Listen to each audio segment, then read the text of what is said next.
Ay siya mga ka-idol, di ako nga ngayon antaya. Ay di ari nga, naghanap na kami ng masarap na mga kainan. Hindi, wow. At sa paghahanap namin, nakita nga namin na rin chicken wings. At alam niyo na mga ka-idol, pagdating sa paghahanap ng masarap na mga kainan, ako kay tiwala din sa mga kasama kong are. At pihong napakakasarap na mga pagkain. At wow, may pa-cake pa ang aking mga kasama, si DC at sa si Nika.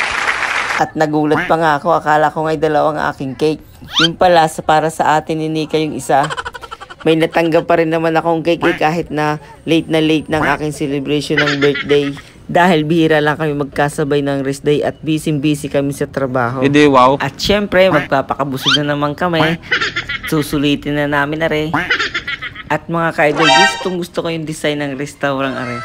Parang ang sarap kumain lagi din eh. At ari na ang aming manager, umorder na ng aming kakainin. At habang umuorder ng aming mga kain, ipapakita ko lang sa inyo kung gaano kaganda ang restaurant are. Kung kayo mahilig sa cartoons, matutuwa talaga kayo pag di kayo kumain. Yun nga lang, hindi ko nakita yung picture dito ni Naruto at saka ni Luffy ng One Piece. Pero okay lang, napakaganda ng pagkakagawa. At tingnan nyo naman na rin aking mga kasama oh. Mga gutom na yan, hindi lang nagpapahalata.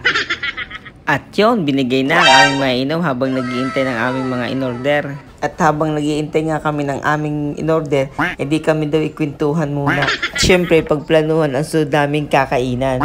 Isa nga sa naisip ko, ibalikan yung aming kinainan dati, yung honeybee.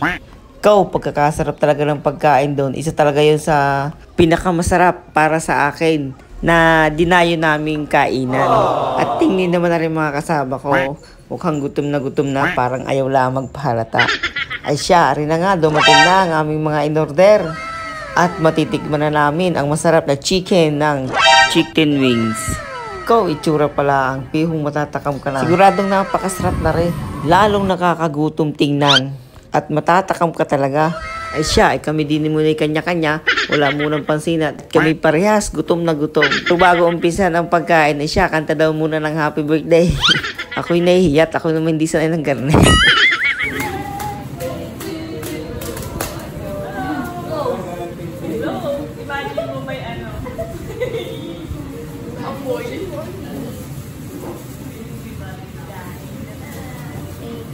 At ari na, kanya-kanya kuha na.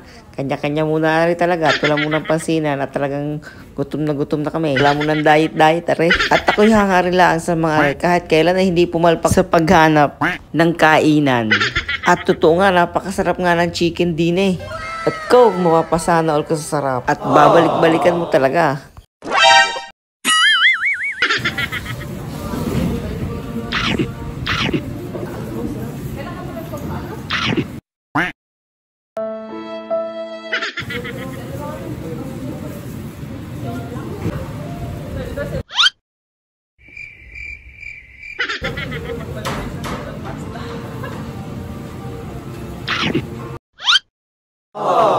Ay siya, din ninyo nga pala ang matatagpuan sa Dila, Santa Rosa, Laguna.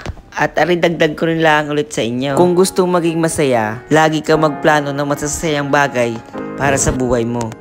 Tulad ng ginagawa namin, naghahanap kami ng mga masasarap na kainan at kumain ng sama-sama. Huwag mo nang pakaisipin yung mga problema na maaari makapagpalungkot sa iyo. Huwag mo nang isipin yung mga tao na nakapagpasama sa iyo ng loob. At higit sa lahat, huwag ka rin magtatanim ng sama ng loob sa iyong puso.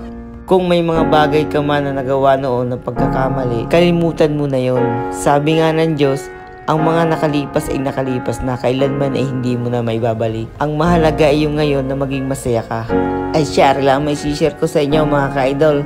Maraming salamat sa inyong panonood. Abangan nyo ulit ang aming sunod na dadayuhin kainan. Kasarap kumain. At nabitin pa kami, tinuloy pa sa bahay ang selebrasyon. Di na tinuloy ang pagkanta ng happy birthday.